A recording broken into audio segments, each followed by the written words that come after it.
What's the worst note a director has ever given you? To like be cooler. I remember one time a director's like, can you just do it more cool? And I actually was very upset about that. And so I wrote like an essay on my computer and I presented it to him and I read it to him why I didn't like that note. How'd that go over? He was like, no, I agree, it was a bad note. And he was like, honestly, I can't believe I gave you that note. And after I said that, I was like, what the f***, why did I give you that note? Prepare your ears, humans. Happy, sad, confused begins now. I'm Josh Horowitz, and today on Happy, Sad, Confused, Mikey Madison is here. You've heard about Anora. I'm obsessed with this movie. It is fantastic. Everybody that has seen it falls in love with it, falls in love with her performance. She's been working a while, but this is a very special moment for Mikey in this film, so I'm so thrilled it's brought her to the podcast for the very first time. Welcome. Thank you. Thanks for having me. It's great to meet you, honestly. I know it's been a journey and it's going to continue. This is, as I said to you when we sat down, it's all for a good cause, but it's a lot of work to talk about a movie for 6 months on nonstop.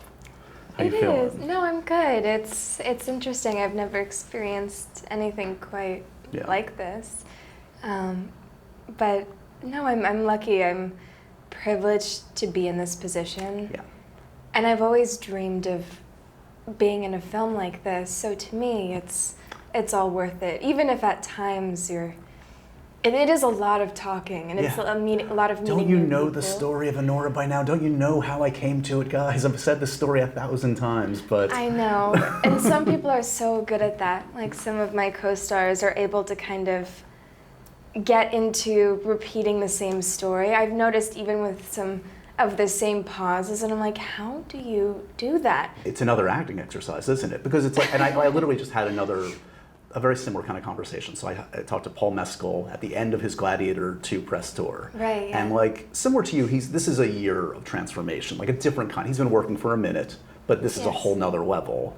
And it's different muscles, it's different energy, and it's, for those of us that have active minds, and it sounds like you have one like me, it's like you're in your own head, you're like, I told this story, how can this be interesting to you? But the truth is, everybody hasn't heard it, and we're spreading the good word, so it is what it is. Well, I think it's mostly, I mean, I'm very much so an introvert. Yeah. And so it's just that emotional energy, because I'm an introvert, but I love people and I love talking to them. Right. And so I want to connect with someone and like look in their eyes, and then sometimes it just becomes a lot and it's overwhelming and you have to try to push through that. So I find myself with plenty of physical energy. Yeah. It's just the emotional energy that at times starts to dwindle. Right. Okay. Well, we're getting you at the beginning of the day. You can take a little nap after this conversation. I'm You're good. You're I'm very happy to do this.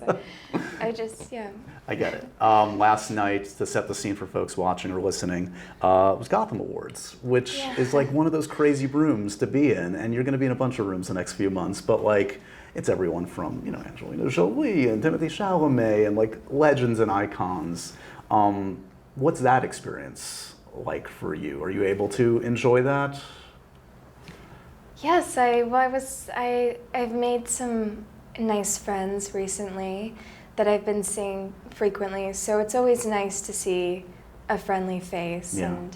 And everyone's been very kind to me, so I don't know, it's interesting. Who are the ones that have started to recur? Like I was watching a red carpet interview from last night, and it's like, oh, Demi Moore just jumped in to say hi. Like, this is your life now. I love Demi. Demi is wonderful, and also when we just talk about dogs and rescue, and there you go. She's just sweet, nice, very, very kind woman. So I always love seeing her.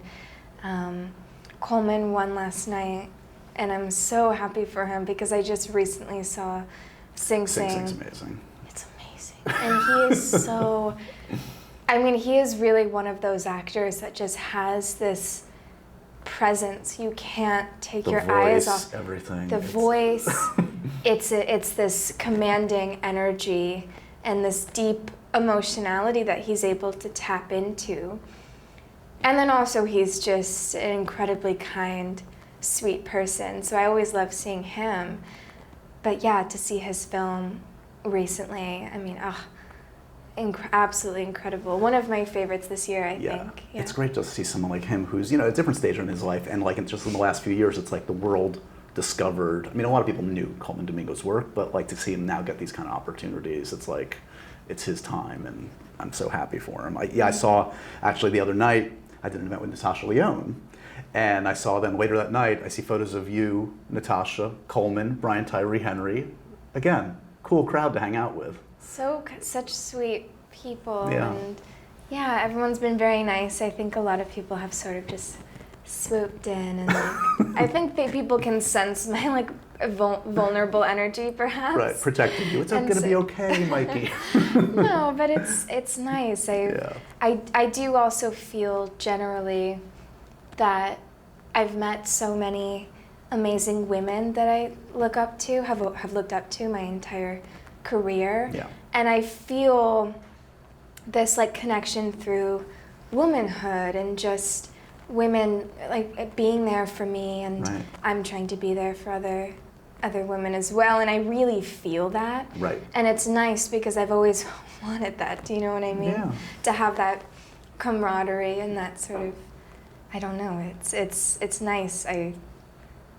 I feel it. Yeah, you're going to come away from this whole bizarre experience with a lot of new friends and mentors and amazing experiences, to say the least. I mean, when you look at your career, does any year hold a candle to 2024 just in sheer madness and energy and unexpectedness for you? Is this the year that stands out? I think so, yes. But I've had like other years that stand out in terms of growth, personal experience. I think things that make you who you are. Right. I've had years that have been really difficult, but that's made me a better actor. And so, but I think just in terms of travel and changes that feel sort of like outside of my world, Yeah. I've been recognizing that a lot more, if that can make sense. It does make sense. It's a year of firsts. It's like, I'm sure you've probably been to award shows, maybe with Better Things or once. Never. Oh, really? No. Oh, so that is a first. Yes. And like late night talk shows, and like it's like all these things again you didn't sign up for early on. You were a smart young woman. You knew this could potentially happen, I suppose, but it's not. I first and never foremost. thought any of this Really? would happen. Well, no, I didn't like realistically ever see that for myself. But obviously, I think, you know, you daydream about being in a film like this, or I definitely did. And then all like these very interesting things that come with it. I was like, oh, I've been very pleasantly surprised by all of it. Yeah. So before we get into the substance of the film, I guess the launching point was Cannes, which has got to be quite a launching pad for a movie. This movie won the Palme d'Or, the major prize there. What was had you seen the film prior to getting to Cannes? Like, what was your level of confidence in what you had done? I had seen it a couple days before in its entirety in a very small screening room with Sean and some people who are close to me.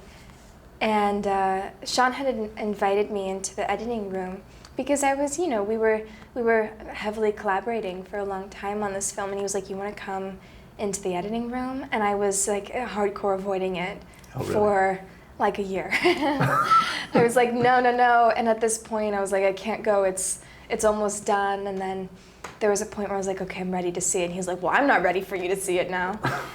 And so, yes, driving to Burbank to go see it for the first time, I was so scared and nervous because everything so much had been building up to this moment, and I put all of myself into making this film, and I was like, I hope I did the character justice. I hope I did my job. I hope I don't know. I had hopes for it. Yeah, and we'll get to kind of like the creation of the film. I mean, you're so invested, obviously, in all works, but you're a creative collaborator in this, unlike any other experience, fair to say, in your career. Yes, so certainly. When you see the final product, it's not just you serving a director's vision. You're that's your vision on screen too, as it were. Those are your ideas. So you gotta feel probably more heavily invested than you ever have before, I would imagine, as the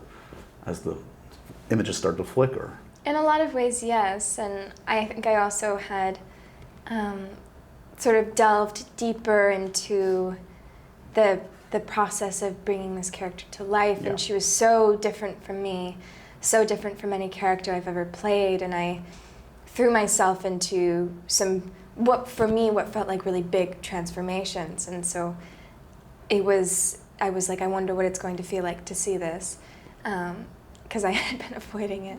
So what was the sense? So it ends, you watch the movie, is it a sigh of relief? Is it... Yes, of course, because the anticipation of anything is Right. always, it's always more... I don't think it's a disaster. I think it's actually kind of good. Am I right, Sean? That's a good movie.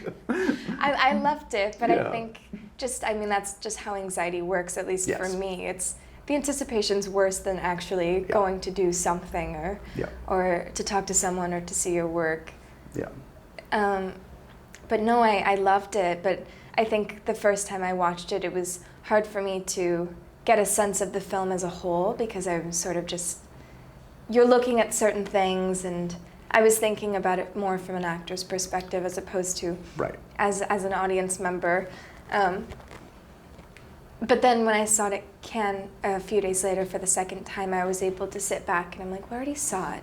There's not going to be any Right. surprises or And then you get to see what we all learn, and I learned the first time I saw it, is it's a true audience film. It's like a film where the audience goes on that ride, and I don't know, you feel it, didn't you? You must have felt it in that room and in subsequent screenings. Oh, thank you. Yes, I did, but also I had never been to a film festival before. Right. I didn't really know what to expect. And also I think I wasn't used to being in a theater like that with that many people, Right. all cinema lovers. And so it was interesting. People were hysterically laughing, cheering, and then completely silent at the end. Yeah. And Sean and I looked at each other and we were like, oh, okay, I Really? guess. I guess people are just silent. We were like, okay, like that's that. But I think it was just the shock of the last scene had sort of quieted the audience for a bit. Yeah. Yeah. Amazing. Okay, we'll get to that in a bit sure. too. But all right, so let's go all the way back, if you'll indulge me. Okay, little Mikey, growing up, LA kid. Yes. Acting didn't come first as the first passion, but were you an extrovert as a kid? Were you like song and dance girl? No, you weren't. Oh my gosh, no. No. I was so painfully shy. Really? Yes. Were you extroverted or? I was super shy. Yeah, Really? this is the performance version of me. Yeah, Okay. This is how we get it out. No, it's true. I mean, like you, it sounds like, I mean, when the cameras turn on and you have the material, you can summon that part of yourself. Well, I think it's under the guise of somebody else. Right. You know, so Right. to me, it doesn't feel like me. Right. I'm all clearly the vessel for the character. Right. But I think in my head the excuse is that it's somebody completely different from me, and Yeah. there's this safety net underneath you because you're making a film. Were you, so you say you were a shy kid, like where are you in the sibling dynamic? Youngest, oldest, middle? I have 2 older sisters. Okay. And then I have a twin brother. Got it. And I have a brother who's 13 months younger. Got What it. about you?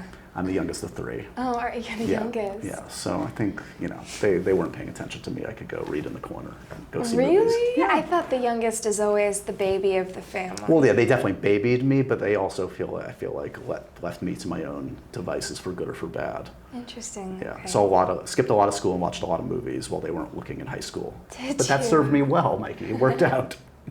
Okay. So for you, shy kid, so when did you find an outlet? And I know it was horseback riding was like the first kind of passion. Yes, yeah. Well, I've always loved animals, Yeah. and I mean it's still the biggest love of my life are animals, and so I grew up horseback riding. I was sitting on a horse before I could even really walk, and so that was my biggest love. Everything that I did was related to horseback riding and animals, and so I basically lived at the horse barn I rode at Foxfield in Westlake. And yeah, that was my life, and I even started homeschooling myself so that I could be at the barn more often. Wow, okay. So when do you feel like you found a voice, found a tribe of people, found like a community? Was it other writers? Was it when you shifted into acting? Kind of like when did you come out of your shell a little bit, you feel? Well, I think just as I've gotten older. Yeah. But even when I don't know if I ever really found my tribe necessarily until fairly recently. Really? I think I've always just been more of a, what's the word I'm looking at? It sounds so weird to say like more of a lone wolf type. Yeah, no, I get it. But yeah, I think so. Yeah. Wait, did you, this might be too, we're going down the Jewy path. Were you bat mitzvahed, Mikey? No, I wasn't. I wasn't bar mitzvahed either. I'm like the only Horowitz that was not bar mitzvahed. Maybe I we should get a wish. joint late in life bar and bat mitzvah, Mikey. Yeah, that wouldn't be embarrassing at all. You'd become a man, finally. I'd become a woman at 25. I'm thinking about this because my nieces are getting a double bat mitzvah next week. Are they? So it's a lot of pressure on me to learn stuff that I never went to Hebrew school, never did anything. So I didn't either, yeah. We're bad Jews, but we're good people, just bad Jews. Yeah, I would always say growing up I was like a proud non-practicing. And culturally Jewish. Yeah, well, no, I'm a very spiritual person, Yeah. but I just wasn't raised that way. But my dad, had a big one in Israel, and okay. But for some reason we didn't do it. I don't know why. It's okay. Again, what rainy day we're going to do it. Okay. This show is sponsored by BetterHelp. Well, we're obviously in a very special time of year where the holidays are upon us. And for me and for many people, it's about staying warm and cozy and happy. And for me, that's about family and friends. It's about seeing all the movies that make me happy this season, because it is a great time of year for movies and TV. And it's about having that delicious hot chocolate, because that makes me cozy and happy. Therapy is also a great way to give comfort that never goes away, even when the season changes. I've benefited from therapy, family and friends have. That's why BetterHelp is such an important sponsor for Happy, Sad, Confused.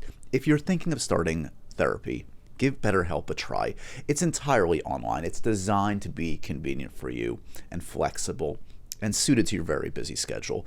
All you have to do, and they make it so easy, is to fill out a brief questionnaire, and you get matched with a licensed therapist, and you can switch therapists at any time for no additional charge. Find comfort this December with BetterHelp. Visit BetterHelp.com/HSC today to get 10% off your first month. That's BetterHelp, HELP.com/HSC.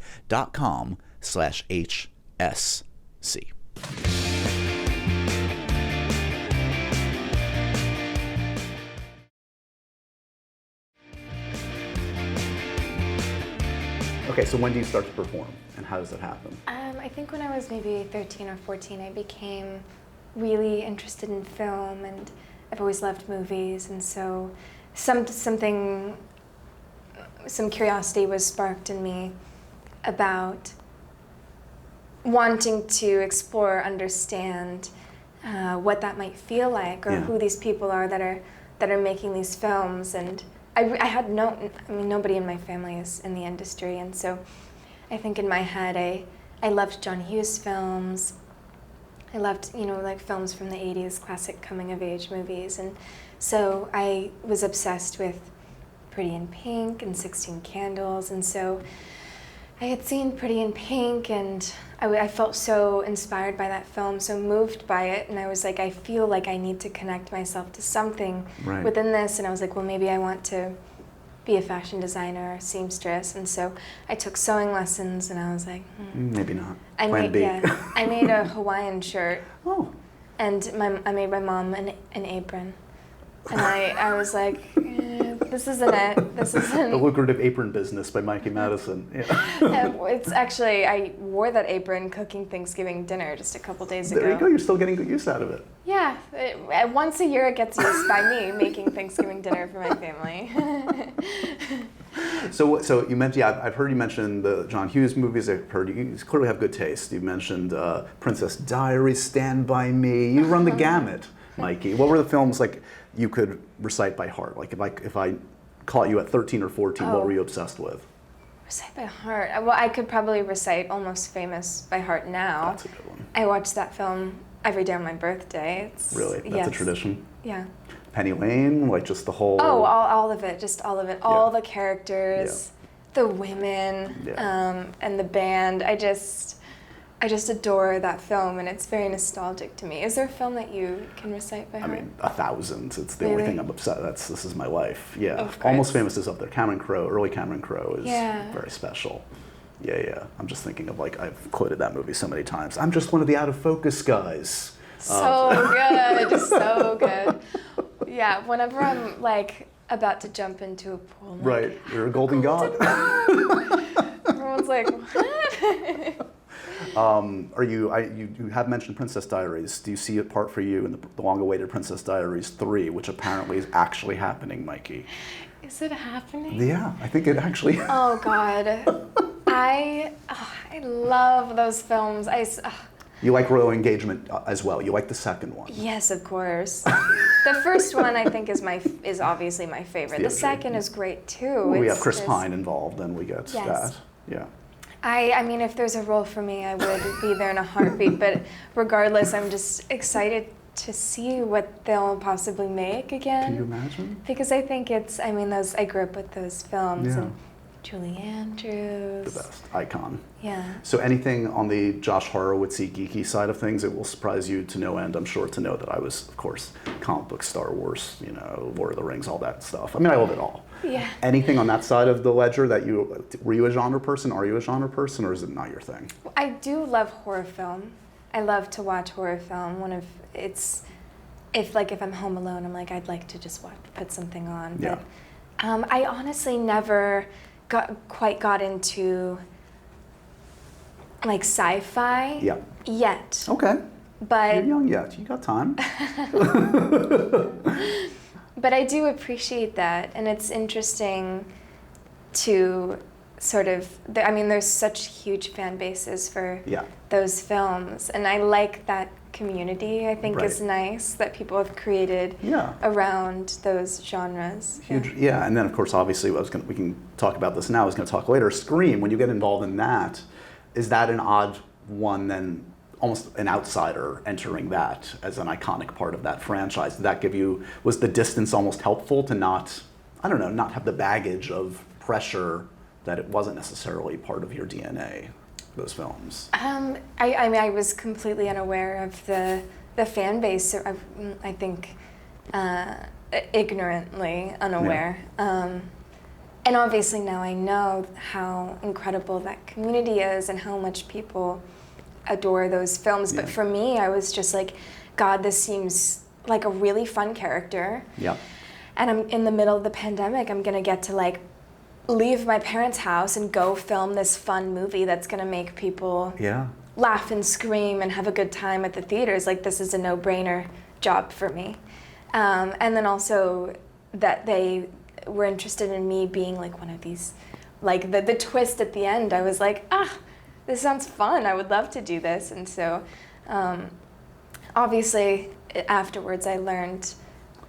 This is kind of a big deal. To be in a Scream movie, and then B, to be one of the killers. So fun. Amazing. Yeah. Jack Wade's become a buddy in recent years, so you've got to. Isn't he the sweetest guy? No, if somebody has a bad word to say about Jack Wade, question their humanity because he's the best. Of course, he really is, and I should reach out to him because he's just he's like a good man. You know what I mean? Just a nice grounded, friend. Considering where he came from. I mean, his parents superstars. How are you that well adjusted, considering it all?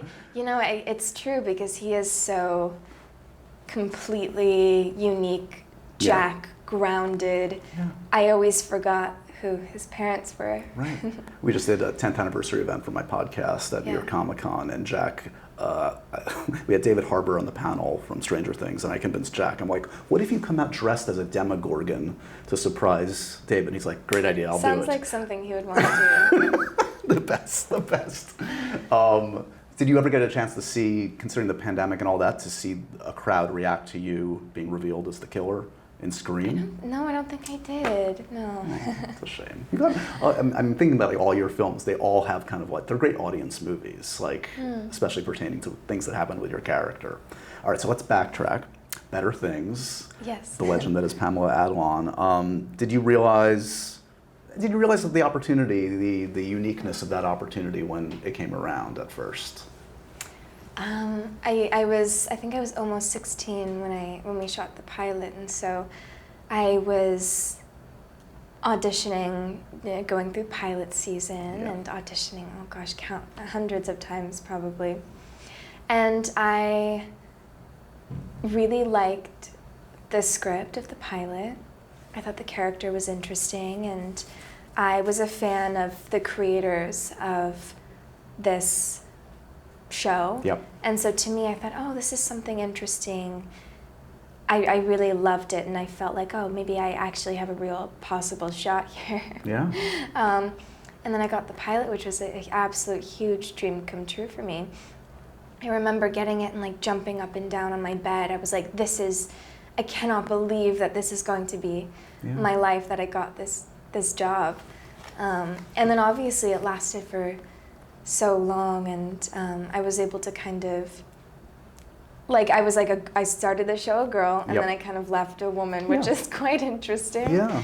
But yeah, I'm so grateful for that experience, because I think it gave me some security. I learned so much on that show. I learned what it takes to be an actress, just the basics of being on a set too. Everything, I would imagine, right? Of course. Yeah. And to have a model like Pamela is pretty cool too, as a woman driving the ship or something like that. Fantastic. Well, to see someone who has such a clear vision of what they want to make, it's completely her vision. Like she, in the end, she was writing, directing, producing, and starring in it. And so to watch behind the scenes of how someone makes that work, I mean, that's her dream project that she'd waited so long to make. And so I think it was definitely like, oh, I see that someone is able to do this. A lot of those descriptions could apply to someone like Quentin Tarantino, someone who is passionate, has a singular vision. Yes, yeah. I mean, it's an accomplishment, honestly, just to get in the room with Quentin. Oh my gosh. Get that opportunity, right? Because, I mean, I've heard all the stories, and Quentin's been on the podcast, so I know all about his methodology and the unique way he runs auditions to the way he runs a set. I bet you guys had a wonderful conversation. He's the best. I mean, two film geeks talking for an hour. Come on. But that audition process, he's reading with you, right? He loves to, I mean, he's an actor. He's a ham, and as we know. He's a good actor too, actually. So what were you reading? Were you reading the part you eventually played, and how was he interacting with you? What do you remember? No, I was reading a part that I was originally cast in, so it was a different character, which is a story for another time. Okay. But, they gave me some sides, and they said, Quentin, maybe will be here, maybe he won't. And I was like, oh gosh, I hope he'll be here, because he was one of my favorite, is still one of my favorite filmmakers. I think he is absolutely iconic legend, one of the most brilliant people I've ever met. Yeah. So kind, so loving, and so I was very excited about that, very nervous, but I knew Vicky, the casting director, a bit, and so I remember sitting in the audition room, and it was sort of like this room. It was all glass doors, so I could like see everyone that was walking in and going out, and it was very interesting. And I had brought this painting I made, and I was wearing this like very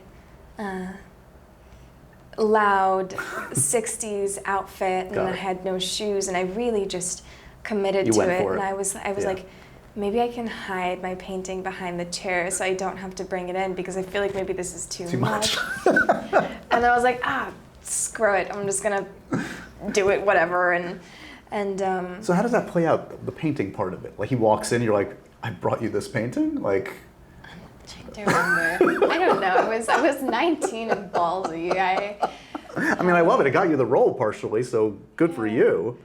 Well, I think they had said, casting had said something like you can read the sides we sent, and then also if you want to do something else, you're welcome to. Like So if they left you the want door to, open to something. Yeah, if you want to write a monologue or sing a song, I think they said, and I was like, well, I don't want to do those, but I'll do something else. Does he need an apron, perhaps? I could do that.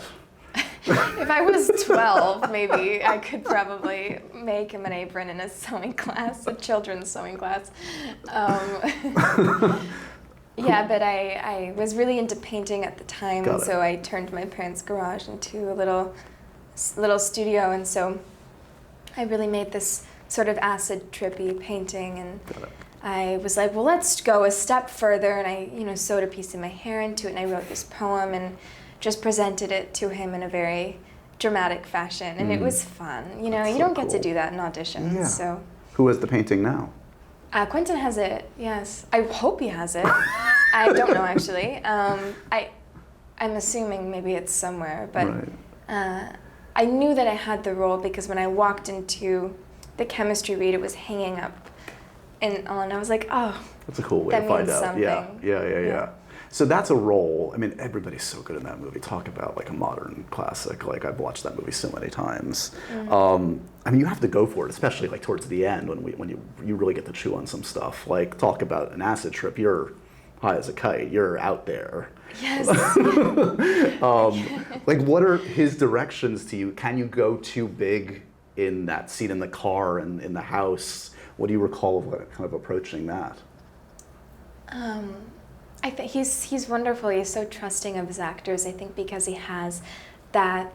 just has this vision, and so Yeah. he brings people into his films that I think he lets us discover where the scene will take us as we go. And so we took a long time to shoot that car scene specifically, and so I had never played a character like that before, and I mean I was still a teenager, and I think that as the scene evolved and as we were sort of playing with it, we were able to get it to this more frenetic place that just felt right and fun.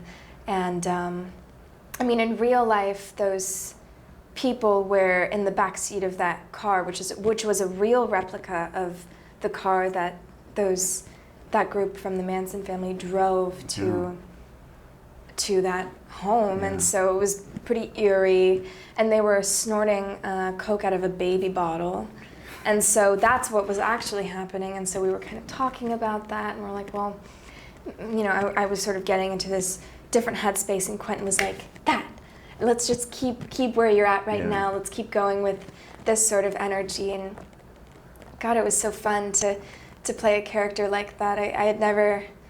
I mean, some of the dialogue you get to recite in that car. Like, Oh, it's so like, much. And there was so much, too, that ended up on the cutting room floor that was just absolutely bonkers. Yeah.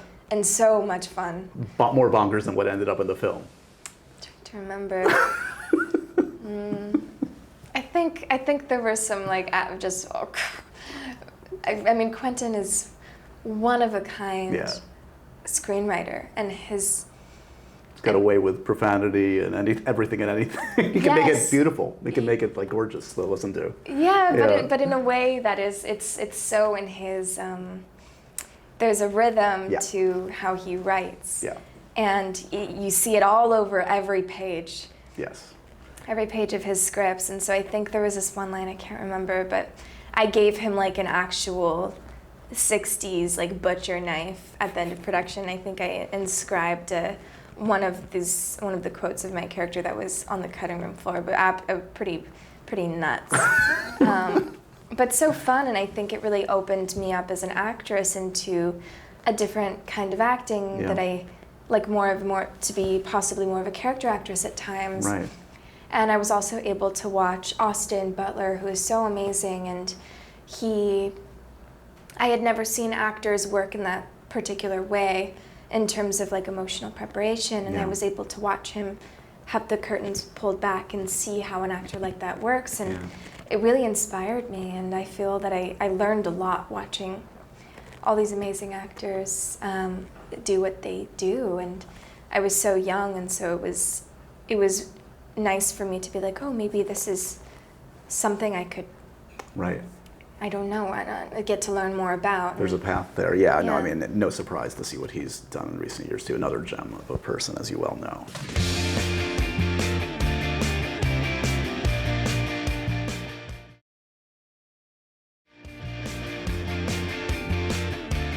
All right, so let's get into some more meaty stuff about Anora, because this is, I mean, as we alluded to, and I'm sure most folks listening or watching have seen it by now, and they probably know Sean Baker's work and his unique approach. But when you meet with Sean, is it, like, what is the initial conversation? Like, it's not the typical audition, here's a script kind of situation. Yeah. Were you surprised about sort of like how this came about? I was, yes. I mean, there was no script at all Right. when I met him. And so he had seen, I mean, he literally just, we had coffee, and he said, he just offered me the role right there. He said, he pitched me an idea for, it was more of like a Russian gangster film Right. about a woman who marries someone and then finds out that she married the wrong person. Yeah. And I thought it was interesting, and I had loved Tangerine. It's still one of my absolute favorite films of all time. Yeah. I think it's brilliant work, and I also loved The Florida Project, was very moved by that. Yep. And then in the week leading up to meeting him, I went through the rest of his filmography and saw Red Rocket in theaters, and I was like, God, this is a dream filmmaker to work with. And it was, I definitely tried not to question too much about why he wanted to work with me. Don't second guess it. Don't make him overthink it. No, but then also for me, I think I was just protecting myself, because I was like, don't get too excited, Mikey, because maybe something it won't work out in the end, or I don't know. Right. But yeah, I had never had that experience before, and So by the time you have this long, ongoing conversation with him, and you do all this research, yes, yeah. and you actually start shooting the film, is the script locked? Like what is it? Again, is it feel like a typical film by then, or have you locked into what you're doing, or is there still room to kind of figure it out as you go? So I mean, he wrote a wonderful script, and so originally it was more of a treatment in a way, what I read. Right. So it was like mostly a script, and then there were some things that we filled in, and then it evolved a bit more, and then it was put into script format, and so he wrote a script. He did an incredible one, but then in the script there's all this room to fill in the blanks. You know, he would write paragraph descriptions of a scene, and then it's my job to bring that to life. And so it was exciting, and I'd never worked in that way before. And then obviously as we started shooting, I think that's our biggest collaboration, because I had previously been doing all this work, all these months of preparation, and hadn't really showed him anything that I was doing. And I remember at one point I was like, well, I've been doing months of pole training, maybe I should show him what I've learned. Like, he had never even heard the accent until the first day of filming, and so I was like, okay, like, I hope he likes what I've prepared for him. But I think that he just was very trusting of me, and that we were in a similar headspace. But it was, things evolve, obviously, as you film, and it's a testament to him as a filmmaker that he's able to recognize those changes, things that are happening, and adjust the film for the better. What he does, as you all know from being a fan of his work and now a collaborator, like he so humanizes and empathizes with all of his characters, and often marginalized characters that we're not used to seeing centered in a film. I mean, you know, sex workers have not traditionally been the butt of jokes or marginalized and all sorts of horrible crap. And like, no matter who you are, you go on the journey with Anora. You relate on some level, I think. I mean, and I know you met with probably women that had been in somewhat similar circumstances. Like, I guess that has to kind of bleed into your interpretation. What did you take away from the women you met along the journey? Oh, that was the most impactful part of my preparation for the character, and was the most influential.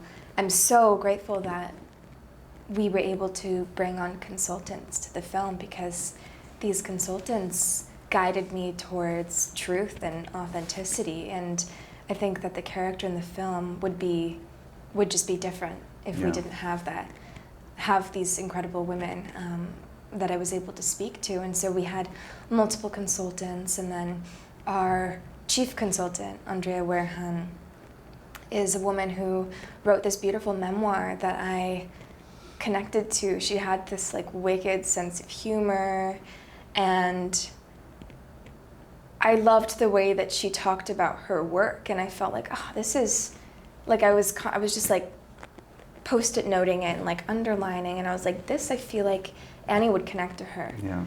And so, I mean, you said, sorry, sometimes I go off. And No, I'm it's like, all good. This is a podcast of tangents. Don't worry. My brain works too. you said, what was what I took taking away from it? meeting women along the way in the research process. I mean, I think I went into the research like quite open-minded, but Sean is really dedicated to authentic portrayals of sex work. Yeah. And like you said, we don't really get to see that. We also don't get to see someone like enjoying their work, Right. which I think is nice to see. Yeah. Annie is good at her job, and I think she generally likes what she does, and I think she takes pride in it too. And she's a hustler. And so it's, we don't dramatize it, and then we also we try not to sensationalize it. Yeah. And so I liked that part of it, and I also was like, well, I want to go just as far as Sean and dedicate myself to that authenticity. And so I think I also learned how, difficult of a job it is in so many ways. Like, it's an emotional job, which was something that I didn't quite realize. It's not just physical. You're connecting with someone on this incredibly deep level that you meet right then and there, and you have this intimate connection with them, and it's very psychological. And so it was interesting to understand that, and to also implement that into the film, and see the way Annie is connecting to all of these different faces, and what that intimacy looks like, what those conversations look like. Yeah, I mean, it's a real job. It's a difficult job, and I think it's one that deserves more respect, because it's also one of the oldest jobs of all time. Truly. Yet it's back to the Bible. Yeah. Yet it's been it's been demonized because of. Yeah.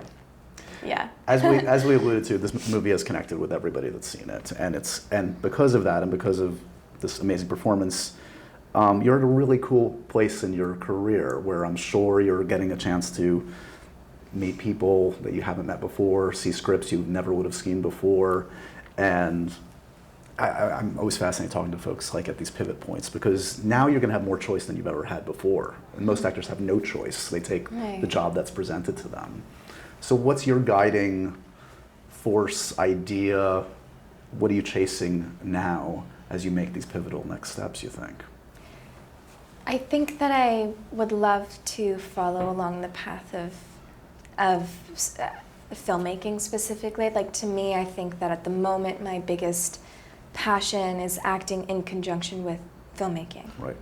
Finding collaborators like the Shawns and the Quentins and et cetera. I was never an actor who did theater. Right. I think that I love all aspects of filmmaking and being a part of that. And so, to me, I would love to work with like-minded people who also, working with Sean was such a once-in-a-lifetime experience. Yeah, it kind of spoils you a little bit. There aren't many Sean Bakers out there, as you know. No, there aren't.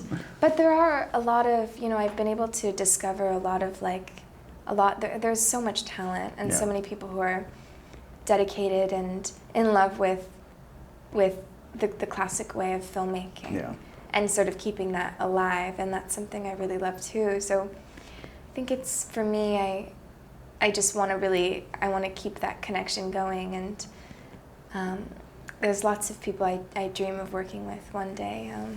Are there a few that are they the same kind of like, you know, people like Luca Guadagnino comes up all the time with young actors? Oh, I probably say him too much. No, we can manifest things. I do love him, and he's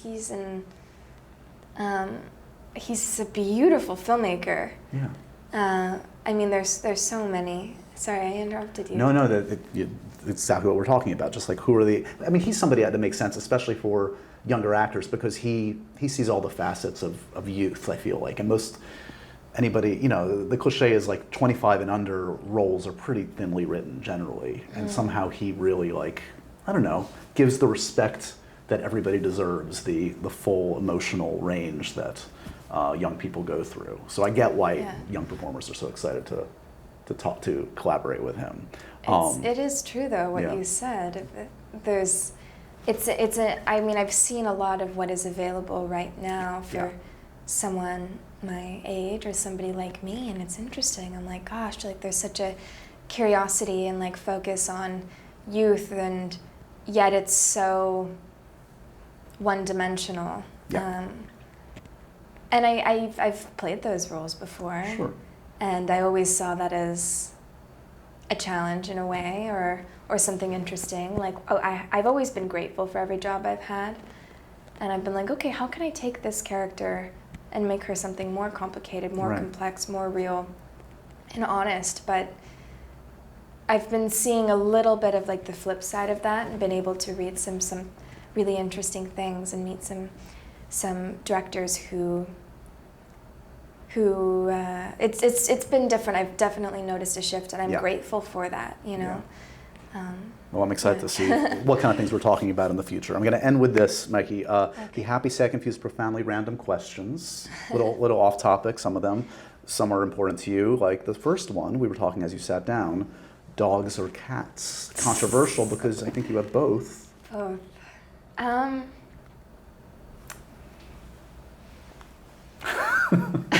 She has love for both guys. I do. I dogs to snuggle, cats to admire. Okay. I mean, my cat she's very stoic. Yes. And she's sort of like, I call her my metronome, because she just walks through the house and I see her and she's there and she gives me comfort and she's beautiful to look at, but she doesn't need me. Right. But my dog, on the other hand, your mom would simply just dissolve into thin air if I wasn't around. I know. And I like being needed like that. What about you? You said I'm dog. hardcore dog. Yeah, I'm obsessed. My Instagram feed is all celebrities and Lucy, my beloved dog. So yeah. What do you collect, if anything? I collect many things. But you said collect, yes? Yeah. What do you collect? So give me one or two. I'm incredibly sentimental, and so so many things. Just like, I like little beautiful things, little antique things, so like trinkets and anything that evokes some kind of like emotional feeling. Okay. So my house is sort of filled with like vintage things, antique things. Right. I used to collect seashells, so I have some like jars of seashells, vintage clothing, pottery. Mikey's a secret hoarder. We're discovering. It's all beautiful things. No, but it's but actually, I swear I'm not a hoarder. No, you're not. These things But have sentimental. I am certainly not a minimalist. I will never be a minimalist. It's just not who I am. What's the wallpaper on your phone? My soulmate, my cat, who I had for 17 years, and I will never be able to change that wallpaper. Do you collect anything? Again, I'm very on brand. I have a lot of movie posters. Okay, I was gonna say, do you have like lots of Blu-rays? Yeah, I wish I was that guy that could say, like, I've got a 10,000, 4K. I don't as much as I should, given who I am. But movie posters. You don't need to. Movie posters are, yeah. And they're thin too. You could just.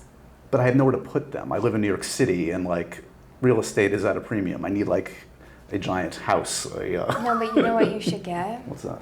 You should get one of those architect desks where you pull out and they have Yes. all the space where you can lay the posters and like put a piece of tissue paper in between them. I like it. I'm going to consult with my wife and she's going to be angry at you for suggesting that we add that Sorry, furniture it's to my actually apartment. going to leave more space because you can just collect them and Okay, stack them. I do have a lot of just like poster tubes like spilling out of my like closets. But this is better. You take No, I the agree. tubes away and Yeah. you put, The first fight, and then they can lay Mikey. flat and they could be preserved. I love it. I love it. Last actor you were mistaken for. I've never been mistaken for another actor. Truly, okay. There's No. one. There's only one. No, I don't mean it like that. But I've always wanted to like play someone, Yeah. and I've never Oh, been yeah. cast in those roles because nobody. I'll be like, oh, maybe I could play this person, and Yeah. everyone's like, no, you cannot. Who was one? Give me one that you wanted to play. Trying to think. You've cast it out of your mind. There've been like real life people are making films about, and everyone's like, nope, it's not. I don't see it. Nope. Do you get mistaken for anybody? No, I don't. No. What's the worst note a director has ever given you? To like be cooler. I remember one time a director's like, can you just do it more cool? And I was very upset about that. And so I wrote like an essay on my computer and I presented it to him and I read it to him why I didn't like that note, which is, How'd that go over? he was like, no, I agree, it was a bad note. And he was like, honestly, I can't believe I gave you that note. And after I said that, I felt, I was like, what the fuck, why did I give you that note? I don't know why I decided to read him this monologue, but we're good friends and he's a wonderful director, but Oh my it was God. just, I remember it was funny and I was like, I'm gonna sit down and write this, tell me why you want her to be, I was, being dramatic, but. Oh my God. Okay, finally, happy, sad, confused. An actor who always makes you happy. You see them on screen, you're in a good mood.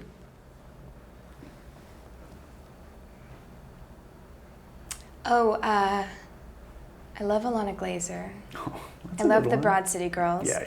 And so every time I watch that show, I feel happy. Love it. Movie that makes you sad?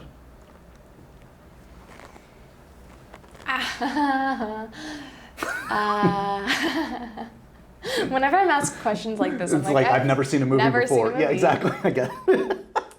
Maybe that Pixar makes me movie, a Princess Diaries 2, The Royal Engagement make you cry. What do you got? Mama, I Blew Up the Kid. Oh, wait, Honey, Honey, I I Blew Blew Up. Mama, wow, yeah. No, not Mama. No, Honey, I That's Blew Up the Kid. Honey, I Blew Up the Yeah, Kid. so it's not Honey, I Shrunk the Kids, the sequel, Honey, I Blew Up the Kid. Blew Up, yeah. Huh, I have to go back and I don't recall that being so Why emotional. did I say Mama? This is like a Freudian yeah. slip. So Mama, get good. me out of this interview, help. No, I think I remember because I cried to my mother after Aw. seeing that, and so it's Amazing. very, yeah. We went deep. And lastly, a food that makes you confused. A food? Yeah.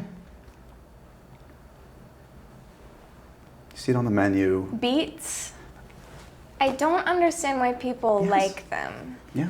but I know that they're good for you, and I A lot want. of things good for you. It doesn't matter. Does it taste good? No. No, it doesn't. No. I'm with you. You know what also confuses me? This is not a food. Sparkling water. Really? I hate sparkling Are you water. against all carbonated beverages? No, I like some like sodas sometimes, but Okay, I that's- just sparkling water is disgusting. It tastes like batteries, and I want to like it because Right. I think it's very elegant. Yeah, it's like To like classy water. sparkling It's water? classy water, yeah. But I don't like it. Right. Well, we got to a special place by the end. No therapy session for you this week needed. No, thank you for letting me unload all of that Yeah, onto well. you. Anytime. It's been a long time coming. I've been following your work for a minute, and to see you really just kill it in this one and get all the accolades that you deserve is fantastic. Enjoy the wild ride, and I'm sure I'll see you later on in this crazy cycle. But truly, thank you for the time today. No, thank you. It was a lovely conversation. And so ends another edition of Happy, Sad, Confused. Remember to review, rate, and subscribe to this show on iTunes or wherever you get your podcasts. I'm a big podcast person. I'm Daisy Ridley, and I definitely wasn't pressured to do this by Josh.